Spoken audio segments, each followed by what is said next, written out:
All right, welcome back to another episode of stuff you've probably seen before on a Tenere 700 this time. Today I'm going to be routing a cable and mounting a Garmin Zumo XT GPS. I've already done this on another one of my bikes. I've got a WR250, which I did this for, but let's jump right in. It's going to be super simple. Just wanted to see if there were any tips or routing or whatever I can do to make this easier. So, starting with your materials. You have two parts. You've got your wiring harness, which is specific to the XT.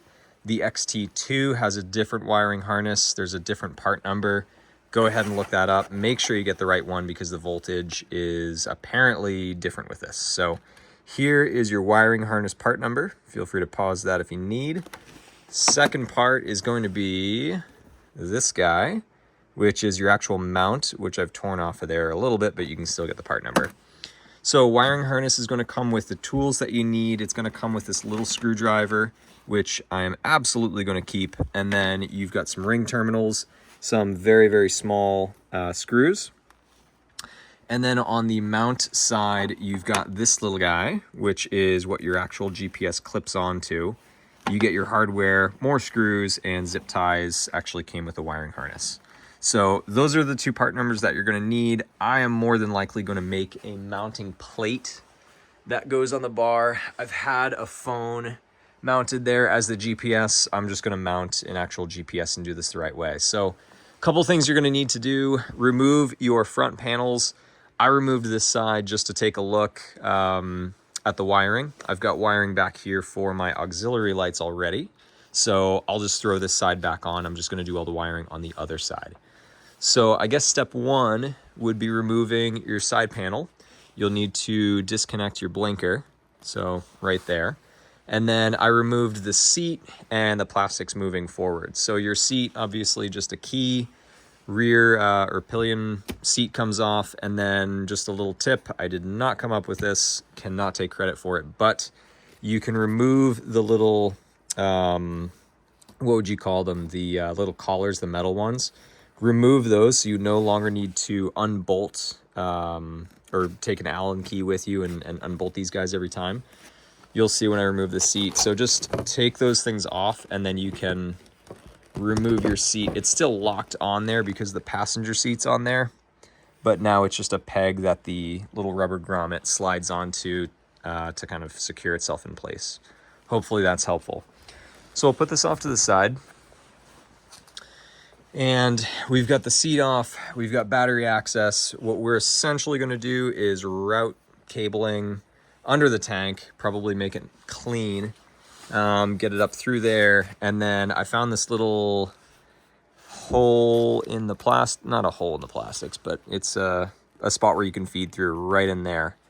So I'll go up, come around here behind the USB or the 12 volt port, go up and around and route it to where I need it. So that's part one. Take everything apart and we'll start routing the cable. Okay, our wiring is about where we want it. I have one end, of course, where the GPS is going to go.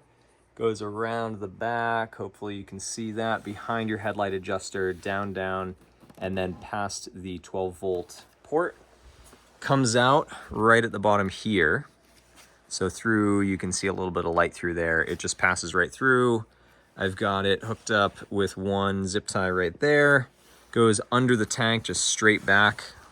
Let's get a light in there. That's close enough. You can see where it goes. So under there, comes out at about this frame member where I have the second zip tie, just so it doesn't move around too much, doesn't get caught on anything next to your throttle assembly. And then just run it under the tank till it comes out there, under your seat bracket, and then your fuse is going to be right there. So I'll put these ring terminals on there, on the leads. You really could solder these. You could use a crimper. I'm just going to crimp it since it works really well. I do have one of these guys, which is a great tool. Doesn't have to be Irwin, but this is an automatic stripper and crimper. So at the very top, it'll just grab whatever size wire you've got, pull it apart and strip that. And then of course, with any one of these, you've got a good crimper. This one's a really good quality. It's like 25 bucks. money very well spent. So I'm gonna do that really quick with these guys. All right, our next step is going to be setting up the mount itself. This is the order, so you get a bolt, a washer, a little collar, and then your nut on the other side. So the bolt will come in from the front. This is going to be the front of the setup. Actually, I should say the first thing you're going to want to do is put this where you want it, up top where the bars are going to go and where the GPS goes. So you do want to get your wiring in here. You want to put that in the spot, and then I like to throw the little screw into there just to hold it in place. You need to put that on before your backing plate. So this will go on the back there, but of course, once that's on there, your cable's not going to fit through that little space. Hope my camera focuses. That would be awesome. Let's see if we can get this. No. Okay. Well, you know what I'm talking about. Anyway, before you bolt this together, get it up there and put your connector in there. Get it bolted in place just so you can move on to the next step. So we'll do that right now. Okay, for your GPS mount itself, just wanted to show the hardware once again. So this is the front where your GPS connects to. Of course, you've got the little screw that goes through, the really small washer, and then at the back of this, oh, now my camera's focusing, you've got these little black grommets, which get pushed into the rubber housing in there. And then the bolt comes through, and you've got the little nut on the back. So just get those in there. I just did them not even finger tight, but once you get all four, they're in place like that. Just go through and tighten them down, one end with a Phillips, and then the other end is a 7mm socket. So just get those on there, and then we can move to the next step. Okay, so everything is basically in place. Let me go to this side. The mount is centered. I do have everything together. I had to adjust the actual RAM mount that I had on there. This is a smaller one because the bar is pretty small. So I had to adjust this down just so that this was kind of the same angle as the display. But it works really nicely there. I'm gonna tidy up the wiring possibly, but it comes out the back there. Doesn't really get in the way of anything, so I might just kind of tuck it back a little bit as best as I can. Again, this comes down, out the bottom there, through there, under the tank, and out here. Now I am going to clip all these zip ties because we are not barbarians. The way to do this, just a little trick. Again, I can't take credit for this one either, but a cool thing you can do, I'm using vice grips just to illustrate it because I'm doing this one-handed, but grab on near the base of the zip tie and just twist. And then you should get a pretty flat edge. It's not perfect every single time, but there's not really a whole lot to catch on there. It's pretty flat, pretty smooth. So just do that with all the zip ties that you've got wherever you want to set them up. I will throw the bike back together and we'll test this thing out. Okay, so I'm just about done here. I've got to put some tools away, but I hooked up the leads to the battery, ran the wire through, under the panels, tucked everything as much as I could. I still have to figure out a spot for maybe this little cover where I can use that to cover up the little terminals if it's gonna be raining or anything like that. But it's about at the angle that I want it.